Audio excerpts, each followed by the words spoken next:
প্রথম প্রথম সবাই থাকবে, খুব ভিড় হবে, চারপাশে হাসি ঠাট্টা আড্ডা গল্প কুচখবর গুড মর্নিং গুড নাইট ইত্যাদি।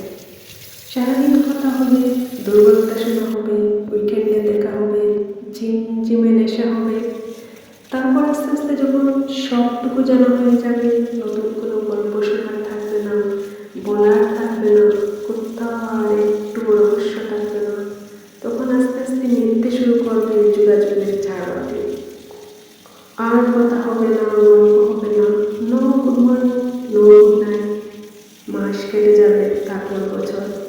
চ্যাটবক্সে তাদের নামের পাশের ওই সবুজ আলোটা আগের মতোই জ্বলবে আর নিভবে।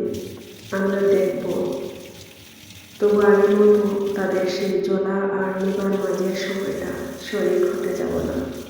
প্রথম প্রথম অনেকে থাকে, ধীরে ধীরে ভিড় ফাঁকা হয়, পরে তাকে হাতে গোনা কয়েকজন, যারা আমাদের সমস্ত রহস্য উন্মোচনের পরেও সমান আগ্রহ নিয়ে পাশে থেকে যায়। সকালে গুড মর্নিং না পেলে দুশ্চিন্তা করে, রাত্রে ঘুমানোর সময় গুড